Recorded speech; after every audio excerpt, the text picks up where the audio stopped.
घरों से, एक पंचायत में 50-50 घरों से ज्यादा।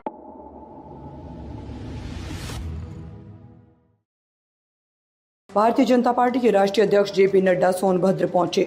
राष्ट्रीय अध्यक्ष जेपी नड्डा व प्रदेश अध्यक्ष भूपेंद्र चौधरी का हुआ आगमन। राष्ट्रीय अध्यक्ष जेपी नड्डा ने जनपद मुख्यालय स्थित हार्ड हिल मैदान में तय समय से 1 घंटे देरी से पहुंचे। रॉबर्ट्सगंज सुरक्षित लोकसभा क्षेत्र से एनडीए प्रत्याशी रिंकी कौल की दुद्धी विधानसभा उपचुनाव के प्रत्याशी श्रवण गौड़ के समर्थन में मांगा वोट। जनसभा को संबोधित करते हुए कहा, 10 साल पहले वाले कहते थे भारत में कुछ नहीं बदलने वाला। 10 साल पहले भारत की दुनिया में छवि भ्रष्टाचार की बन गई थी।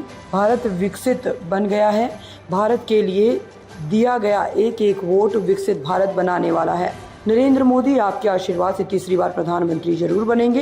राजनीति की परिभाषा बदल गई है। सभी को आपस में लड़ाया, भाई को भाई से लड़ाया, जाति को जाति, धर्म को धर्म से, नदी के उस पार को इस पार से लड़ा रहे हैं। आज अमेरिका की आर्थिक स्थिति चीन से पिछड़ रही है और रसिया भी पिछड़ रही है। भारत की अर्थव्यवस्था 5वीं अर्थव्यवस्था बन गई है। हमने ब्रिटेन को पछाड़कर 5वीं अर्थव्यवस्था बना ली है। सोनभद्र से प्रमोद कुमार की रिपोर्ट।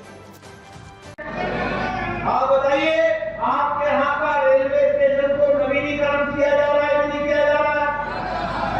मित्रों, याद रखिएगा, आज से 4 साल 5 साल बाद आप अपने रेलवे स्टेशन को एयरपोर्ट और रेलवे स्टेशन में अंतर नहीं बता पाएंगे। इस तरीके का विकास होगा, इस तरीके से काम होगा। और उसी तरीके से मैं यहाँ ये भी कहना चाहूँगा, सोनभद्र का रेलवे स्टेशन और रेणुकूट का रेलवे स्टेशन, दोनों का नवीनीकरण किया जा रहा है, दोनों को विकसित किया जा रहा है, आगे बढ़ाया जा रहा है। इसलिए हर दृष्टि से विकास के नए नए आयाम होते जा रहे हैं। और इसीलिए आपका ज्यादा समय नहीं मिलेगा, लेकिन आपसे मैं निवेदन करना चाहता हूँ और आपसे मैं ये कहना चाहता हूँ कि आज के समय की आवश्यकता है कि आप श्रवण गौड़ जी को और रिंकी कौल जी को, श्रवण गौड़ जी को लखनऊ भेजिए और रिंकी कौल जी को दिल्ली भेजिए और रॉबर्ट्सगंज का विकास को अपने आप योगदान कीजिए, सोनभद्र का विकास कीजिए, इसको आगे बढ़ाइए। दोनों सामाजिक दृष्टि से काम में जुड़े हुए हैं, इनके विकास के साथ आपको आगे बढ़ना। लेकिन मित्रों, एक बात और मैं बताना चाहता हूं, आज एक चर्चा चल रही है और ये कांग्रेसी जो है और ये जो समाजवादी पार्टी है, इनको षड्यंत्र के सिवाय और कुछ नहीं आता, कुछ नहीं आता है। मैं ठीक बोल रहा हूं, नहीं बोल रहा हूं? इनको षड्यंत्र के सिवाय कुछ नहीं आता। अब इनका बस नहीं चल रहा है तो कहते हैं कि बीजेपी वाले, एनडीए वाले दलितों का आरक्षण समाप्त कर देंगे, संविधान बदल देंगे। बोलते कि बोलते हैं कांग्रेसी, बोलते कि बोलते। आपको मालूम है, मोदी जी ने कहा है कि जब तक मोदी जिंदा है और जब तक बीजेपी पार्टी है, तब तक दलितों का किसी को भी हिस्सा नहीं लेने देंगे और आदिवासियों का हिस्सा नहीं लेने देंगे और पिछड़ों का भी हिस्सा नहीं लेने देंगे। लेकिन मैं पूछता हूं, अखिलेश बाबू, आज ये कांग्रेसी, ये दो शहजादे जो आजकल दोस्ती कर रहे हैं, पहले 2017 में भी दोस्ती की थी, बाद में दोनों बिछड़ गए थे, आजकल फिर नजदीक आ गए हैं। मैं आपसे पूछता हूं, ये राहुल पता नहीं कितना पढ़ा लिखा है, लेकिन संविधान को पढ़ा नहीं, संविधान की पुस्तक लेके फिरते हैं। उस संविधान में कहते हैं इसको मैं बचाऊंगा। अरे आप धर्म के आधार पर आप आरक्षण देना चाहते हैं और दलितों का हिस्सा लेना चाहते हैं। आप आरक्षण, मोदी जी का डिजिटल का सपना क्या होगा? बोलते थे कि नहीं बोलते थे? बताओ, बोलते थे कि नहीं बोलते थे? यहाँ डिजिटल क्या करेगा उनको मालूम नहीं था, मोदी जी को मालूम था। भारत का सामर्थ, आज एक सब्जी वाला भी डिजिटल पेमेंट लेता है, डिजिटल ट्रांजैक्शन करता है, ये बदलता है।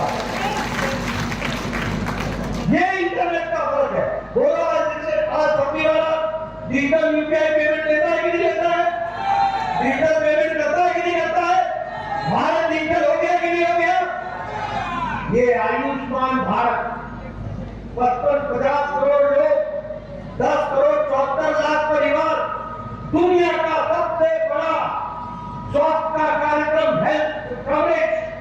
और गरीब लोग कौन है? रिक्शा वाला, ठेला वाला, रेडी वाला, सब्जी वाला, बस का ड्राइवर, बस का कंडक्टर, बस का क्लीनर, ट्रक का ड्राइवर, ट्रक का conductor, cleaner, lift man, security guard, hotel में काम करने वाला वेटर, सलून में बाल काटने वाला बार्बर, कूड़ेदान से प्लास्टिक इकट्ठा करने वाला, ऐसे गरीब लोगों को मोदी जी ने 5 लाख रुपए का गंभीर बीमारी से लड़ने के लिए हर साल उनकी व्यवस्था की है। 5 लाख रुपए की व्यवस्था की। और मैं ये भी बताना चाहूंगा, ये सब डिजिटल है, कैशलेस 50 करोड़ लोगों के साथ 365 करोड़।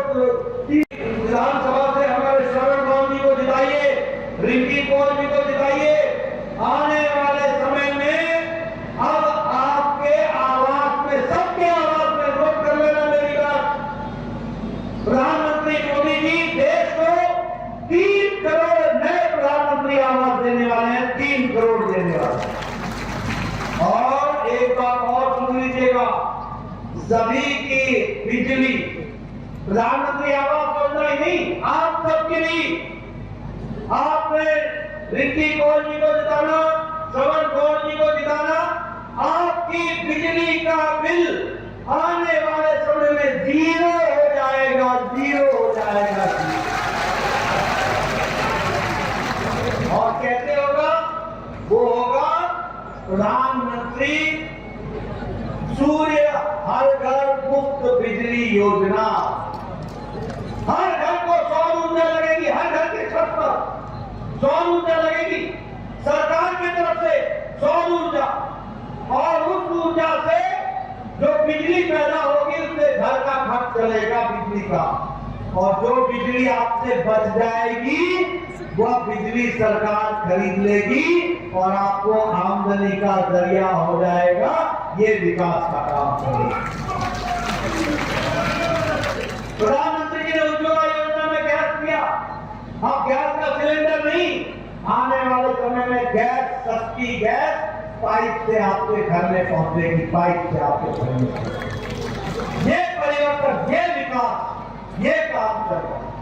और इसीलिए मैं आपसे निवेदन करने आया हूं कि उधर के लोग तुष्टीकरण करते हैं और मोदी जी लोगों का संतुष्टीकरण करते हैं। संतुष्टीकरण, वो लोगों को बांटते हैं, लोगों को बांट करके राज करते हैं और वोट बैंक की राजनीति खड़ा करते हैं। और मोदी जी सबका साथ, सबका विकास, सबका विश्वास, सबका प्रयास।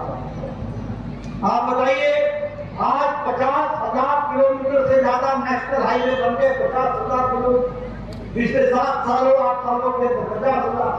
बोलो, आपके यूपी में हाईवे बन रहे हैं कि नहीं बन रहे हैं? बन रहे हैं कि नहीं बन रहे? एलिवेटेड रोड बन रहा है कि नहीं बन रहा है? ओवरब्रिज बन रहा है कि नहीं बन रहा है? इंटरनेट पहुंचा कि नहीं पहुंचा?